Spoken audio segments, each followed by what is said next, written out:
Welcome everyone. Happy Thursday. It's top of the hour, so we're going to go ahead and get started. But I do want to say thank you so very much for taking the time to attend today's webinar. I'm Reneika Lighbourne. I'm truly excited to be joined by the one and only Lorraine Beato. She's an executive with eXp Realty. Lorraine, thank you so much for being our guest speaker today. Thank you for having me. It's a pleasure. Yes, I love it when you and I get a chance to connect. Lorraine's also the author of Flip the Switch, and she's going to share how, as real estate professionals, whether you're an agent, a realtor, or broker, you can go ahead and flip the switch in terms of to an investor mindset, being able to grow your retirement account, but also to garner additional business for yourself as a real estate professional. Before I turn it over, I do just want to give you just a quick overview of what self-direction is. Let you know what some of your options are, and then of course the steps to get started with us at Advanta. If you have questions, just go ahead and jot those in the question box. We'll answer those throughout, and also allocate some time at the end to finish up those questions for you. Again, I'm Reneika Lighbourne. I'm one of the business development specialists here at Advanta. I've been with Advanta in my current role for about 2 years now. I'm also a client of Advanta for about 4 years. So self-directing is something that I do personally. One of the first investments I actually did in my self-directed account was, real estate related. If you have questions or you want to do a one-on-one consultation, feel free to give me a call, send me an email. I'm happy to help. Also, too, I would encourage you to check out our website at advantaira.com. It's a great resource for you. Just a little history or background about who we are and what we do. So Advanta, we are, we've been in the business for about 20 years now, but we take great pride in being one of the leading self-directed IRA administrators in the business. Our headquarters is in Largo, Florida, which is Tampa Bay area. Advanta, we also have an office in Atlanta, which is where I'm based. But we do work with clients nationwide, as we have almost $2 billion now under our administration. We also have clients that invest internationally. I know Lorraine has a story about, as a real estate professional doing real estate deals in other countries. Also, too, just know that like you as real estate professionals, in terms of taking care of your clients, that's exactly what we do here at Advanta, providing you that concierge style service, that one-on-one, and then, of course, giving you a pretty robust or recurring educational platform that has guest speakers and experts like Lorraine. So just, really quickly, high-level takeaway, just know that any IRA or former employer plan qualifies to be self-directed. More importantly, you choose the investment that works best for you. So as a real estate professional, you get to do what you do best. And then, of course, all of the expenses related to the investment would be paid by the IRA or your solo 401k. All of the income generated from that investment would flow back into the retirement account. Just a little housekeeping. At Advanta, we don't give any tax, legal, or investment advice. We also don't endorse any particular products. As always, we do encourage you to, do your due diligence, confer with your professional team before you make any investment decisions. So exactly what is a self-directed IRA? In its simplest form, it just simply means that you as the IRA owner have complete control, you have complete autonomy over your retirement funds and also the investment decisions. It's near limitless in terms of the options available to you. Today we're centered around real estate, so whether you're going to be doing a fix and flip or you want to do rentals, whether that's a short-term or long-term buy and hold property, you can JV with other investors. You can look to be have your IRA be the bank or invest in private equities. I know a couple of weeks ago, there's been a lot of talk about the Peter Thiel Roth IRA, where he literally started with $1,700, and now it's $5 billion. That's the power of self-directing. You get to use your existing skill set to invest in what you know best. So why do people choose to self-direct? You can self-direct for a combination of reasons. I'm just going to touch on 3 of them. One, it's a new source of capital for you. So if you have funds that's sitting, idle in an old 401k, you can elect to roll those funds over and put it to better use to where you invest in your next project. 2, the ups and downs of the stock market. Today it's up, tomorrow it's down. No one really have any control over that. But again, for you as a real estate professional, real estate better than most people, better than the average person. So why not use your skill set? Because we know with real estate, it always retains some value. And then, of course, the tax benefits, having those rents, those profits flow back into your retirement account, tax-free or tax-deferred, just depending on the type of account that you have. In terms of the different accounts that can be self-directed, again, any IRA qualifies to be self-directed. So if you have a traditional IRA or Roth IRA, also too with the contribution limits, you can put $6,000 a year if you're under the age of 50, $7,000 if you're over 50. If you are self-employed or have a side business, you can do SEP Simple. A lot of real estate professionals particularly like the solo 401k individual K plan, just because you have higher contribution limits of 58,000 if you're over the under the age of 50, 64,000 plus if you're over the age of 50. But you have greater flexibility, not subject to UDFI tax, unrelated debt finance income tax if you're using leverage. Any former employer plan qualifies, so not just 401k, but it's, pension plan, 403b, TSP type, all of those former employer plan qualifies to be self-directed. And then, of course, some lesser accounts, ESAs to cover educational related expenses for your children, or an HSA for medical related costs.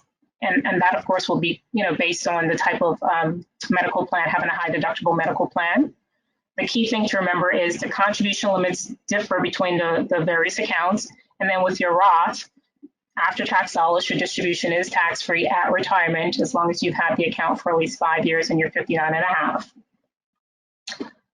So at Advanta, we really, keep it simple for our clients. When you're ready to get started, it's just 3 steps. Step 1, first and foremost, you go through and fill out the appropriate paperwork to open your account. You can do that electronically. Myself or one of my colleagues will be able to assist you on the front end. But once your account is open with us, you do have a dedicated person, a direct point of contact who is there to help you with, dotting the I's and crossing the T's with the investment paperwork. Step 2 is actually funding the account. So are you moving funds over from that former employer plan, or, are you doing a transfer from your existing IRA? No tax liabilities to you because you're moving from one qualified retirement account to another. Or are you going to make an annual cash contribution based on the limits, or are you going to use a combination of all 3? And then finally, step 3, start investing. Do what you do best. Invest in real estate, whether it's going to be a long-term, buy and hold rental property, or it's going to be a quick fix and flip, or potentially JV. So with that being said, I'm going to go ahead and hand it over to Lorraine. Lorraine, let me screen share with you. Okay, well, welcome everybody. I'm excited to be here. I am also an Advanta client, as well as my husband. My husband's been a client of Advanta with a solo 401k since 2013.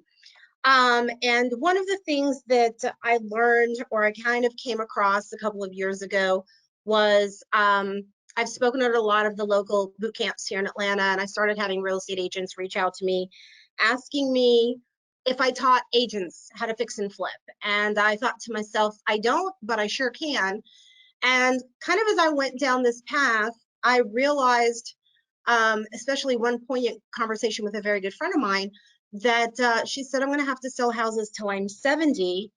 And I asked her why. She's a multi-million-dollar producer, not a team, just herself, but she's made great money. And she had no retirement. That was her answer to me. So that was my push to start Flip the Switch. And I'm very passionate about what I do. I love real estate. I've been around it for a very, very long time, and thought, there's no one in this space. A lot of us make great money, and we need to learn to invest in the product that we sell every day. So I sat down and started Flip the Switch actually as a class for a law firm, did the book, and here we are. So a little bit about me. I have 2 amazing 20-something-year-old daughters. I've been married for 30 years, going on 31. My background is working on the mortgage-backed securities trading floor for Merrill Lynch at what is now Ground Zero.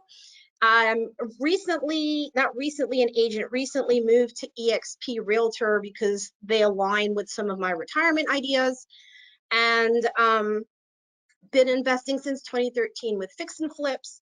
I founded the Atlanta chapter of REN September of 2019. We're kind of a little defunct now. We've just gone completely virtual. We don't have local chapters anymore. And as Reneika said, I wrote Flip the Switch. I want to share some stats with you. There are a lot of real estate agents that are struggling. And the most recent numbers that I was able to pull were from 2020. So according to US News, in 2020, real estate agents earned a median salary of just under $49,000. 25% made less than $33,000 a year. 25% made over $75,000. Now, I'm in Georgia, so I pulled stats for Georgia. Glassdoor states that the median average for real estate agent earnings in 2020 was $50,000. As of December of last year, the national average is 42,000. And so it is slightly up from 2019. The Bureau of Labor Statistics states only 10% earn more than 110,000. And ZipRecruiter states that as of September 2020, the national average investor salary is $123,000. That's huge.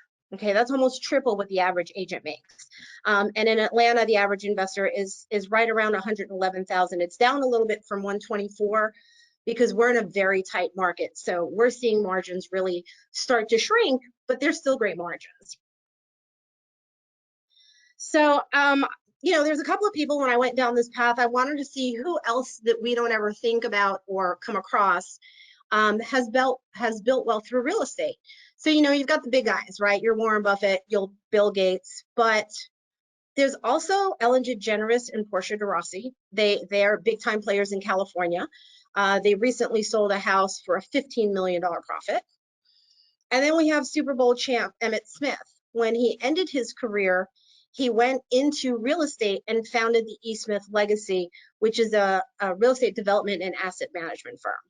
And then, of course, although they're no longer together, we've got Brad and Angelina, who had holdings from all the way from Los Angeles to Turkey. So I've spoken at Think Realty for the last couple of years, and the last panel I was on last September, we were all real estate agents, and we all had one thing in common. We were all also real estate investors. I thought that was really interesting, and even more interesting was we had all come from corporate America. And I thought that was pretty interesting. That's not usually the case, I don't think. And I'm wondering if it was, we all have that corporate mindset of, this could be a good vehicle to, not only build income, but build passive income, build wealth, and leave a legacy. If I'm going too fast, let me know. So anyway, like I said, you don't have to be a math whiz, but it's pretty clear that when you have 75% of all agents across the country making less than 72 grand a year, they're not rainmakers for their offices or for themselves. And as the real estate landscape changes with technology, and we've seen a huge shift due to the pandemic, the iBuyer platforms, the online platforms, we really need to have a plan B in place. I think we're gonna get to the point, it's one of the reasons I switched brokerages, and trust me, it took me 8 weeks to make my decision. I did my due diligence. I think that we're gonna see the smaller firms eventually go away because they are not gonna be able to keep up with the tech and as fast as that pace is moving. I mean, like I said, we had to shift in a short amount of time, go virtual to showings, go virtual to buyer and seller consultations. And we're using tech, I think, a lot more than we ever did in the past. And I really think that that's going to affect us as real estate agents and how things are going to, change. And,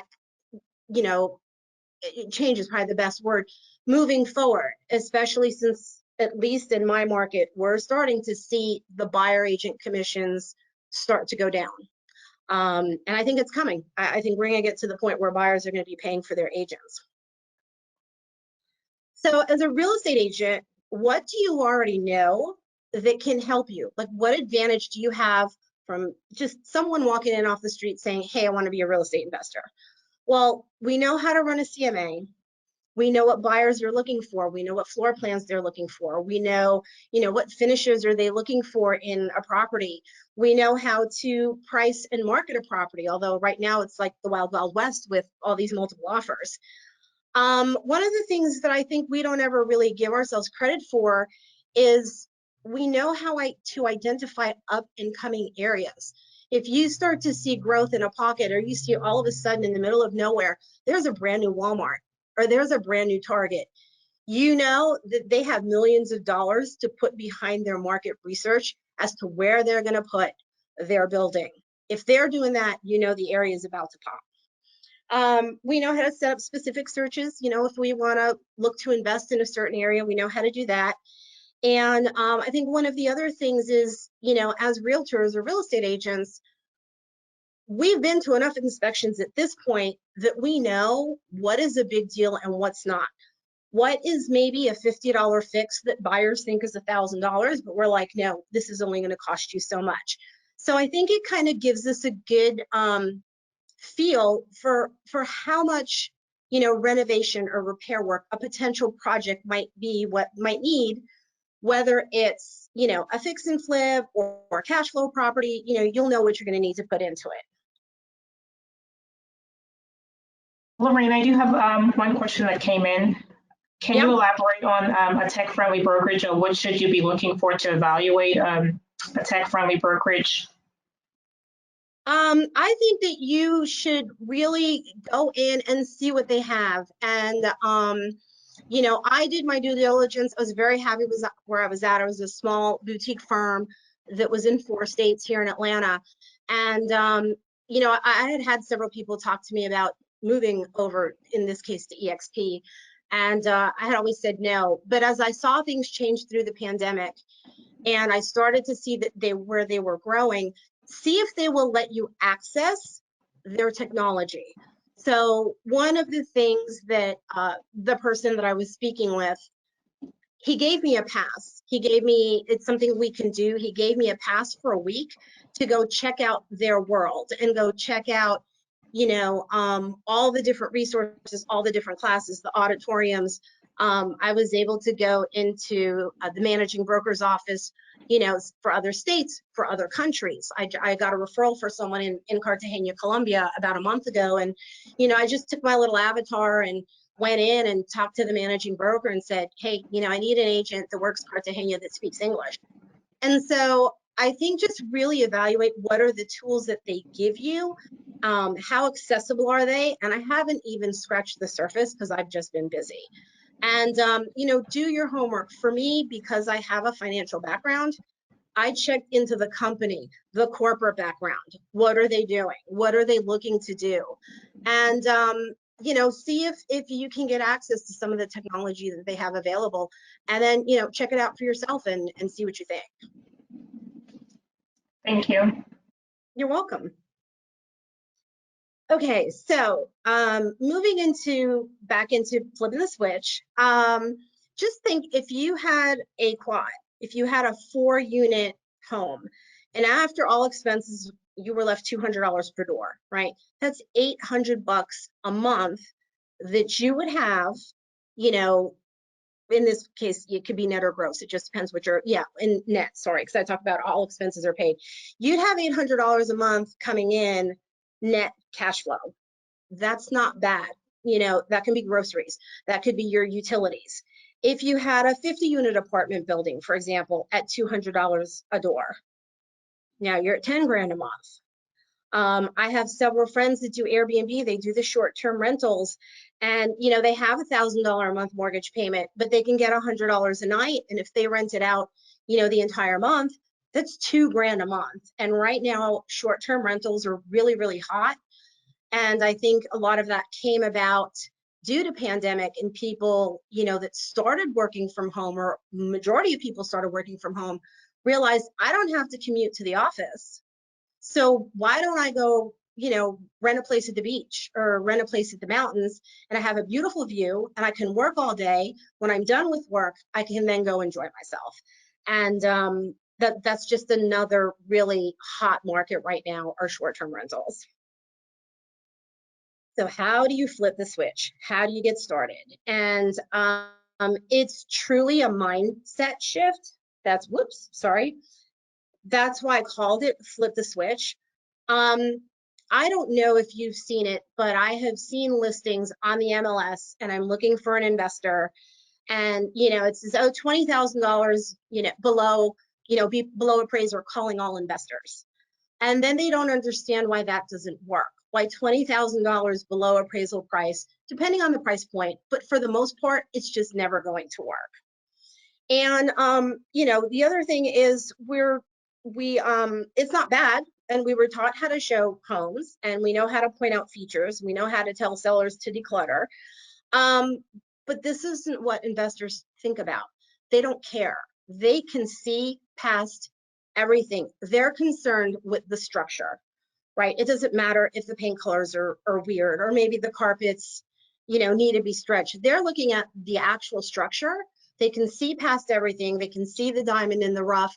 It's like, are there holes in the walls? Is the roof leaking? Or, you know, do you have a house that's in relatively good condition and it just needs some cosmetic updates? So I'm going to run through this real quick. Feel free to screenshot it if you need to, and I'm happy to go over it again if someone has questions. So a lot of times you're going to hear investors say that they're looking for something at 65% of the ARV, or 70% of the ARV, or 75, depending on where they're at. Are they cash buyers? You know, are they borrowing hard money? Do they have private money? And what is their comfort level, and what kind of a return are they looking to get? When they tell you that they're looking for something that, say, 70% of ARV, that's my personal criteria. It's basically a math equation.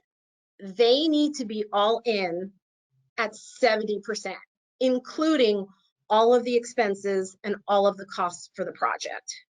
So for example, if you have a home that's worth $200,000 after it's renovated, right? Not a fixer-upper, not a tear down, but after it's renovated, you can put it on the market at 200.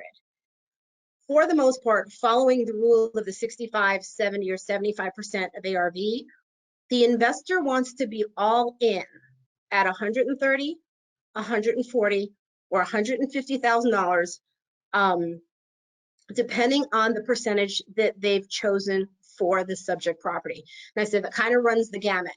And I'm not, just to touch on hard money a little bit, if you're going to invest and use hard money, most of them lend at 65 to 70%. They don't go higher than that. So how do we run the numbers to determine what we're willing to offer? So we're going to start what I call the MAO, or the maximum allowable offer. It's the maximum price point in a real estate deal where you can realistically expect to get a profit while minimizing your risk of losing money. So when we run ARV numbers, we start backwards to get to the offer price based on the return that you're looking for. Like I said, going back to that 65, 70, or 75% ARV. So when you're rehabbing a property, this is what the numbers would look like. Your maximum offer price equals the ARV, we'll call it 200 in this point, in this case, times 0.7 if they're doing a 70% ARV, minus the repair and holding costs, right? And so I said, if you go back at 200, what is that? So that's 140 all in. So the cost of repairs are what it's going to take to get the house from its current condition to the ARV you're looking for. Is it paint and carpet? Do you need to take out walls? Do you need to open up the floor plan? Do you need to redo the kitchen? Do you need to renovate the bathrooms? Is it a tear down and you can't save the structure? All of that comes into play when you're calculating your maximum allowable offer. And so here you go. I have an example. So you've got a house that you put under contract for $200,000. You know the comps in the area fixed up are selling for $400,000, and you figure it's going to cost you 70 grand to fix the house. And I'm going to tell you right now, you get into some of these groups, and I don't care what market you're in, you're not going to renovate a house for $20,000. It just does not exist, especially with the way materials have gone up due to the pandemic. So you take your 400,000, your after repair value, that's what you're going to put it on the market for, times the 0.70 or the 70%, that gives you 280. You're going to take out your $70,000 renovation cost, which you've determined. You've got your contractors, you've got your bids, and I would always suggest pad whatever they tell you by 5%. And then where a lot of people get tripped up, and this is where I've learned agents don't really think about when they say, oh, calling all investors 20,000 below appraisal price, is the holding costs. They forget that, okay, yes, it's $20,000, but if an investor is going to come in, put the money to renovate the property, they pay closing costs to buy the property, they're going to pay closing costs to sell the property, and they're going to pay realtor commissions. Even if they're an agent themselves, they're going to pay the buyer's agent. You've got to turn on the water, you've got to turn on the power, right? You have prorated taxes. Those are all expenses that you need to run when you're running your numbers so that you don't short yourself. So in this case, I just chose $29,000 as a random number for holding costs. And I always run my numbers personally at a minimum of 6 months worth of holding costs. If I sell it sooner than that, great. I just put more money in my pocket. So in this case, if you take your 70% of ARV, that gives you 280. You take out the 70,000. You take out the 29,000. That gives you $181,000. So that would be your offer on that property. Now, can you go up a couple of grand or whatever? Sure. There's no hard and set, but I wouldn't go in and offer $20,000 more. I wouldn't offer 200. So I hope that helps. Does anybody have any questions? Because I know this is where a lot of people get tripped up. So I did have a couple questions come in. The first one is, what is your view or current landscape of the real estate market? My current view, I read a lot. I'm a part of a lot of masterminds, and I kind of tend to watch trends nationally. I'd say for your major markets, I think we're still on an upswing. I really think that we will see, and again, I really think it's market specific. You know, in the Southeast, we have a lot of people from California and the Northeast coming to the South. But I really think that once the moratorium is over, the rental moratorium is up the end of this month if it doesn't get extended again. I believe the foreclosure moratorium, last I read, is supposed to end. Banks are supposed to work with their borrowers until the end of this year. So I've been asked this question a lot of times. I think if we see anything, and I think we will, it won't be until Q3 of 2022, because the moratoriums have to get lifted depending on whether you're in a judicial or non-judicial foreclosure state. It's going to take time for all of those properties and all of those people that are in default, or landlords that are tired and don't want their properties. It's going to take a while for all of that stuff to filter and trickle down. The other thing is, there are a lot of large hedge funds that, because I work with a hedge fund, there are a lot of large hedge funds that have already been having meetings with a lot of the banks saying, basically, when you're ready to foreclose and you foreclose, I will take those properties off your books. And so I don't think we will necessarily see it trickle out into the public or out at the courthouse steps. You know, there's also a lot of investors that are on the hunt for pre-foreclosures. So if they can get in there and catch the note up and take over the property, that property will never hit the steps. So like I said, I think it'll take a little bit. I think we're at the top of the market, or real close to the top of the market. But I don't really see anything major happening until Q3 of next year. And even then, I expect a slight dip, maybe to flatten out, but I don't see a 2007, 2008. Okay, thank you. Next question I have that came in is, how do I put on my investor hat if I'm a new agent? Okay, shameless pitch for me. Go get my book on Amazon. It's called Flip the Switch, From Real Estate Agent to Real Estate Investor. And I actually share 4 case studies on how, as an agent, I was able to make it a win-win for myself, and in this case for the seller, because these were sellers that needed to sell their properties. And putting a sign in the front yard, and I have a case study at the end that I'll go over, putting a sign in the yard is not always the best option for someone. So that's what I would start and get involved. If there are any RIAs, any real estate investment groups in your area, join them. They're generally relatively inexpensive. You know, they can run 150, 200 bucks a year, and just start going to the meetings and start, you know, talking to some of the investors there. And there's a lot of free information also, you know, on the internet. Okay, great. I have two more questions and then we can move to the next slide. So next question is, just bear with me one second. For the MOA, the maximum allowable offer, do you decide, is that the only formula you use? And also too, does that dictate whether you do a flip or rental property? So those are numbers for a flip, okay? When I'm looking at a rental property for me, and my last, and I've got my case study of the rental that I literally just purchased 2 months ago.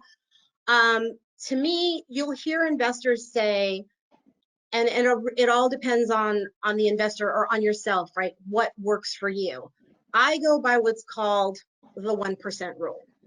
And the 1% rule is, if you buy a house for $100,000, my rent's going to be $1,000.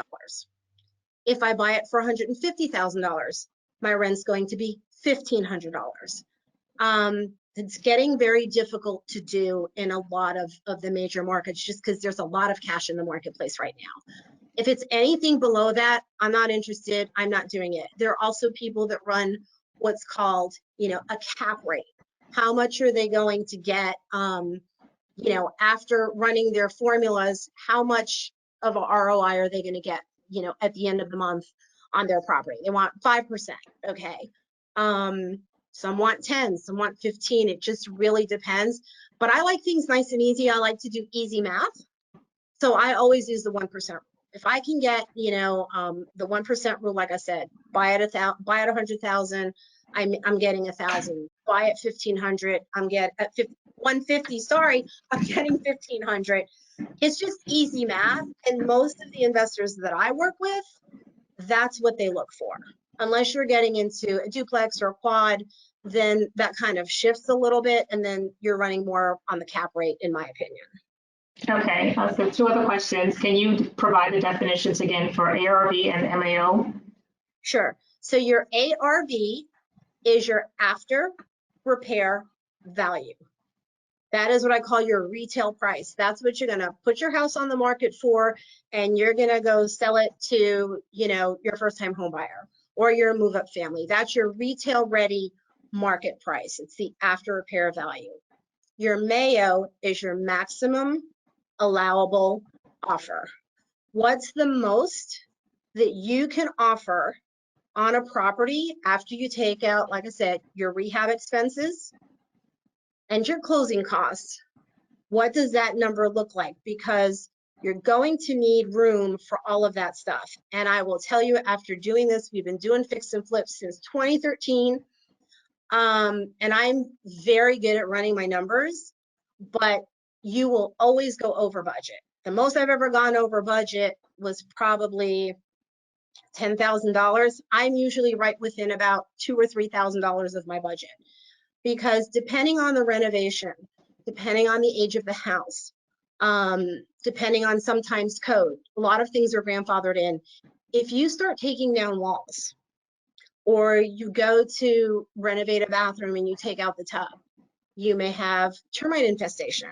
You may have rotted boards. You may have plumbing that you couldn't see it when you first bought the house, right? Even a lot of times, you know, we go on these inspections and we're not inspectors. I'm not an inspector. There's always going to be something that either you didn't catch, and I do suggest you'll have your properties inspected until you get to the point that you know what you're looking at. In my case, my husband does that. He's the one that goes into the crawl space, not me. Until you get to the point where you have a pretty good idea of what things are going to run you, spend the money. Spend the money on an inspection. Take the 400 or the 500 or the 350, whatever it is, and that's your peace of mind. And it's just a cost of doing business, because you'd rather do that than get into a project where maybe you have a $50,000 or $60,000 budget, and all of a sudden there's something major, or there's a structural issue that you just didn't know, and now you may not have the additional capital to be able to bridge that. Okay, one last question. Do you invest in REITs as well, or only physical property? And if so, what's your reasoning? I have not invested in REITs. It's just not something that I've looked into. I'm not opposed to it. I think they're great. It's just another investment strategy. What I have done so far is I've done fix and flip. I have some cash flow properties. I am looking at non-performing notes because I can pretty much do that anywhere. We got burnt invested, not that it's a REIT, but we lost quite a bit of money investing in another market in Texas, and we lost 70 grand out of our pocket. And I, as an agent, as a realtor, I knew what we were looking at. We were out there. I knew I needed boots on the ground. I talked to the realtor we bought the house from, came back home, didn't agree with her comps. She said 250. I was coming up to 225, 230. We withdrew our offer. The bank came back, it was a foreclosure, and said, have them resubmit an offer. I resubmitted an offer where we had enough of a buffer. And then she failed me. She never went by the property. She didn't check on the contractor. And I told her, I will pay you. You know, as real estate agents, a lot of times, I think people tend to undervalue what we bring to the table and what we do. And they just expect us to go do all of this other stuff, right? And if you're gonna, not quite project manage, but if you're gonna check on someone's flip and they're out of town and you're their eyes and ears, you need to be compensated for that. I didn't at the very beginning, but for sure I do now. And she never went by. So this project that was supposed to take us, it was like 90 days, took us 14 months. 3 contractors, hard money for 14 months. A lien on the property from the contractor who then went back in after we fired him. And he kept sending me the same picture of the same room because we'd ask for pictures on a weekly basis. And I said to my husband, I'm like, that's the same wall. Like something's not right. And, you know, we lost 70 grand. He then put a lien on the property. He took everything out of the house. He took the doors. He took the toilet. He took the hot water heater. He took the, like all the new stuff we had bought. And you know, yeah, I mean, if you're going to do something out of town, you need to have your boots on the ground. And I'll do some things if I can drive to it. But yeah, for the most part, non-recourse, yes, not non-recourse. I'm thinking Reneika, I was talking to her before. Non-performing notes is what I literally just did a course on. And I have JV partnered with new investors. And so I've had some capital invested. And that's the other thing. As a real estate agent, it's not in this slide, but I'll go through it.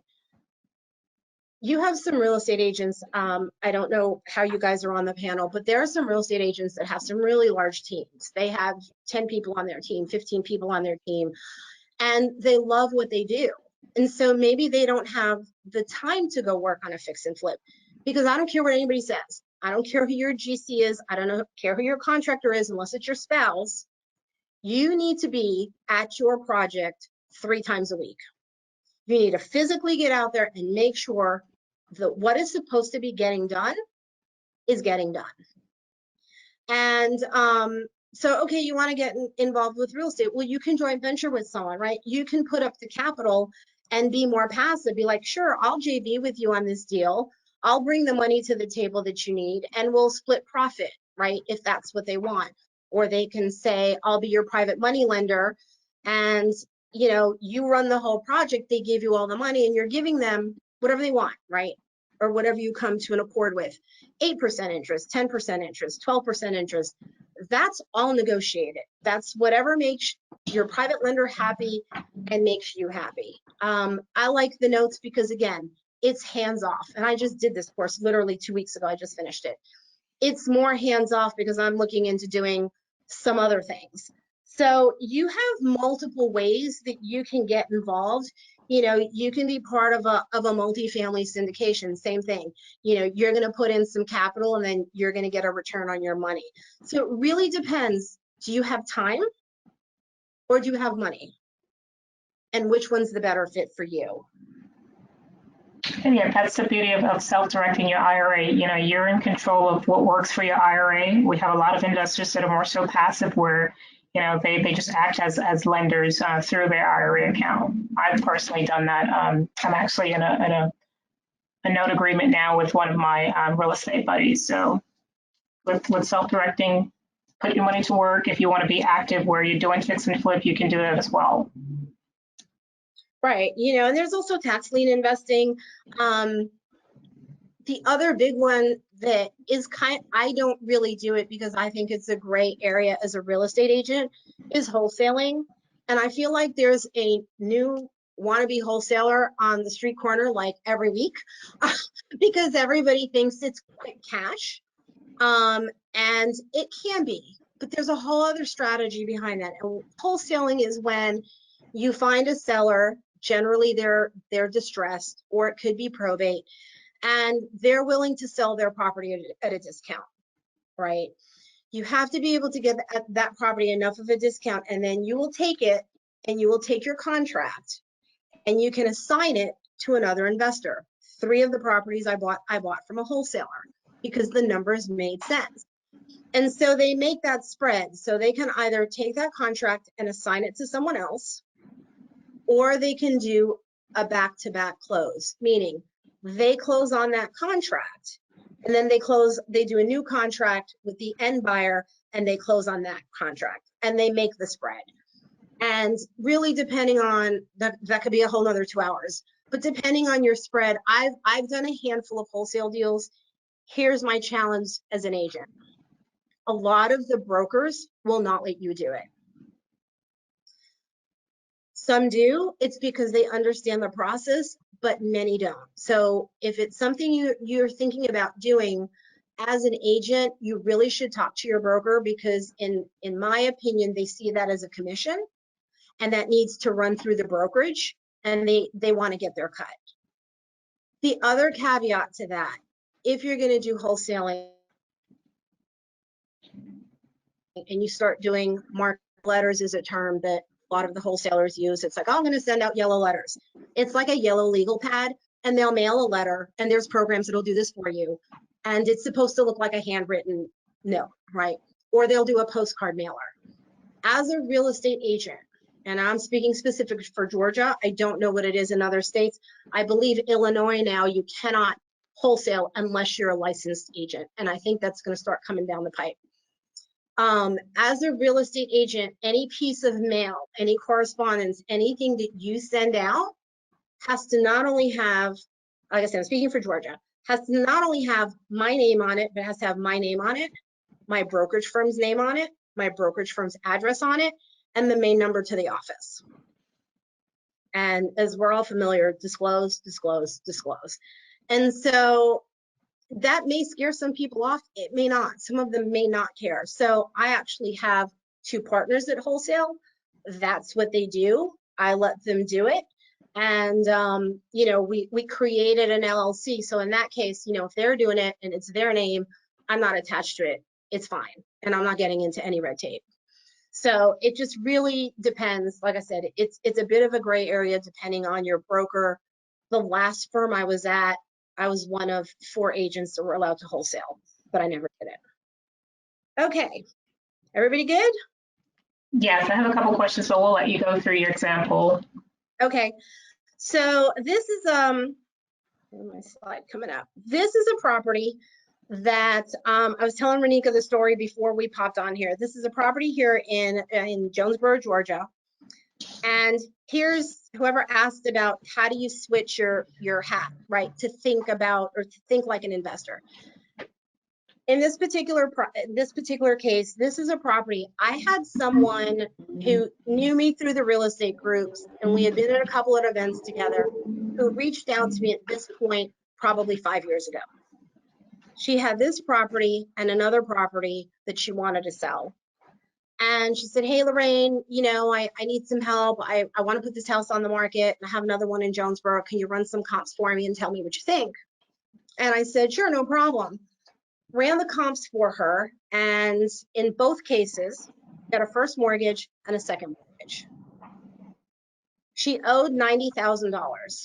On the prior property that I bought last year, at the time it was worth about $70,000. And at the time, this one that you're looking at that's on my screen was worth about $60,000.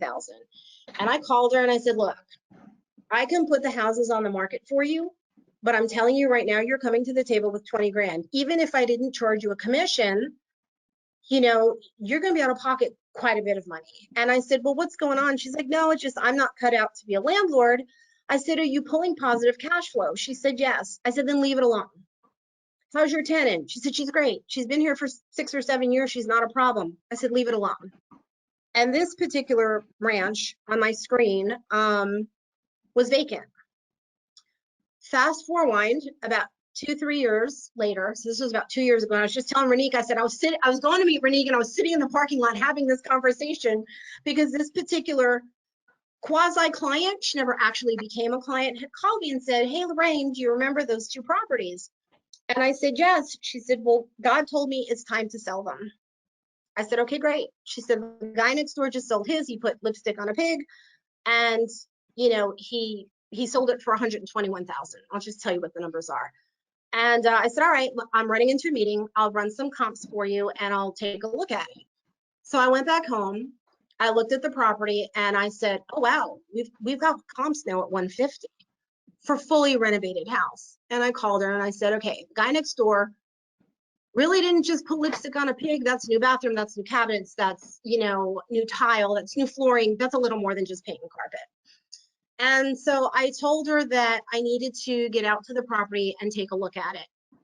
And I'm going through the home and, you know, I was walking down the stairs and she said, what do you think? And I took my husband with me. He was outside, walking around the outside, going in the crawl space. That's his thing. And I said, well, it needs some work.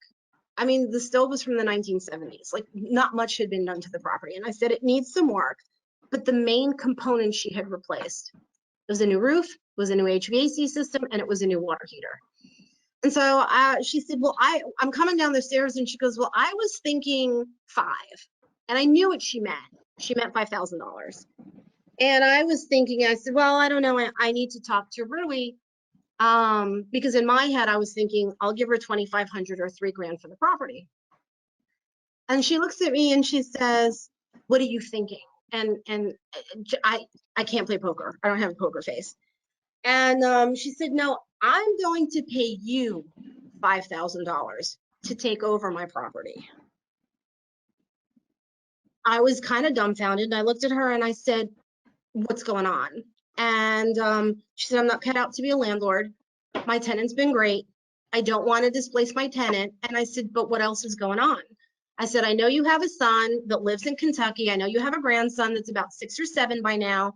And she looked at me and she said, how do you remember all of that? And to myself, I'm saying, because when people talk to me, I shut up and I listen. And she said, with everything you have going on, you remember all of that. So her motive was, she wants to move to Florida. She's ready to retire. She's ready to retire, wants to move to Florida, has a great tenant, didn't want to displace her, and just wanted to walk away. And as many times as I've heard the gurus say, people will pay you to take over their house, I've always called them out and I've always said that's a bunch of BS. Well, I'm here to tell you it's not. She wanted me to take over this particular property as well.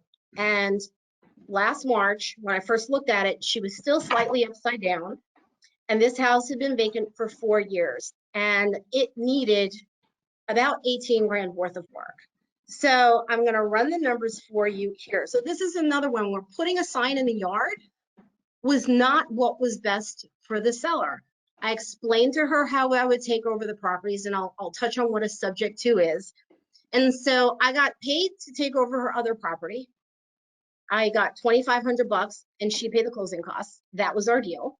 And I immediately had a cash flowing property with no money out of my pocket. This one, I started looking at in January. I was going through it and I needed to get back out there. It had been vacant for 4 years. She had been paying the mortgage on this house for 4 years, never missed a payment. She was throwing $800, I have it in here somewhere, $841 out the window the last 4 years.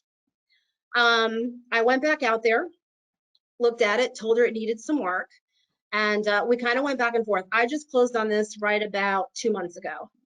And I said, okay, we'll do the same thing. If you're okay with me taking over the existing mortgages, then I will take it over, but it needs work.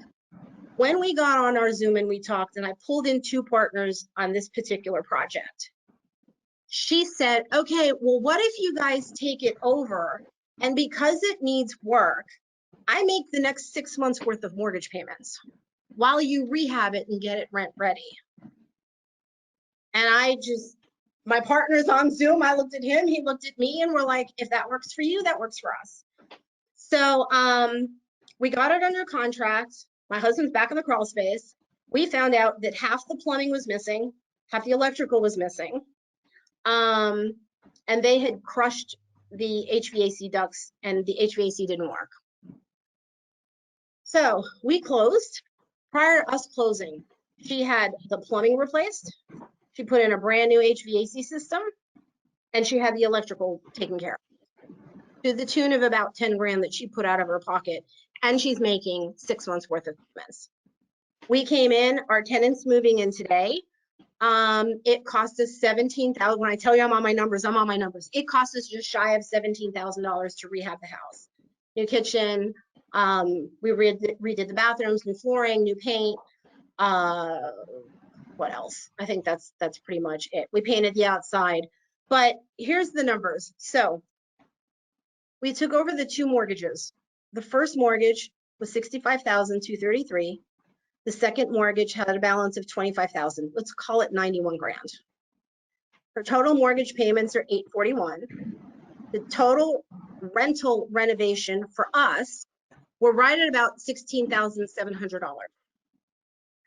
Our rental income is $1,330 a month. That's what we asked for, and we got it. So, and that ARV has gone up. When I did this in January, I need to update this slide. The ARV was 120.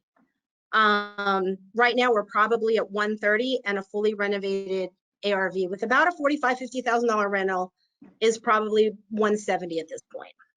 So we're going to positive cash flow $489 minus the $75 property management fee. We're going to net $414 a month.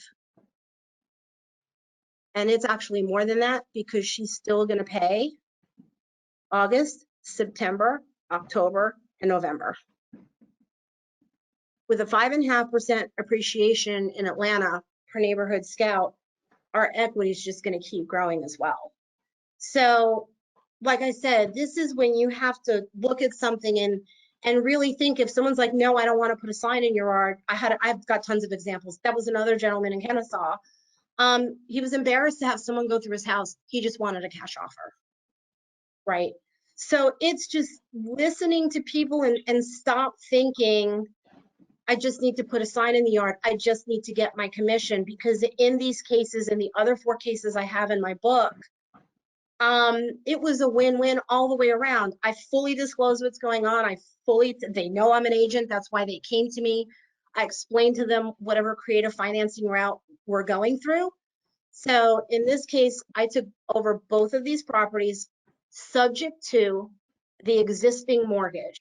So that means I bought the property taking on the 2 mortgage payments. And the idea is to get in there with this one. I need 6 months, and then I will refi, pay off her loans. Her credit's intact. She walked away from the properties. She's happy. I'm happy. And it's a win-win all the way around. Let me come down. Let's see, because I know we're running out of time. Okay, so just real quick, and then if there's any more questions, I'll answer them. What do you need to get started?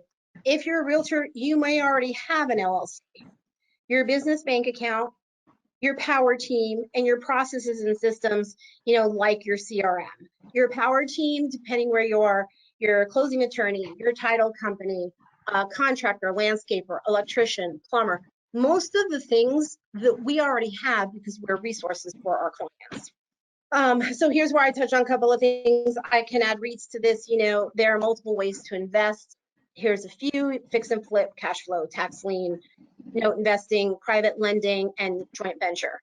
I do have a real quick quiz, that I put together, and hopefully this works. If you text FTS quiz to 474747, I will email you like a personality assessment to see kind of where you're at on the investing scale. Okay, so yeah, I think I've covered it. How do you start? You start. take some sort of action and don't get into analysis paralysis. You know, at some point you have to say, I knew, you know, I don't know, do something. Even if it's just to attend a real estate investment, take that first step. And as time goes by, you'll just become more and more comfortable. And then here's my information. And I'll leave the last couple of minutes for, that's my book right there. It's on Amazon. If anybody has any more questions, I am happy to answer them because I know we're coming close to the top of the hour. Thank you so much, Lorraine. Great information. Yes, we do have a couple more questions. One of which is, what do you think of building new for Airbnb instead of doing a fix and flip? So interesting that you say that.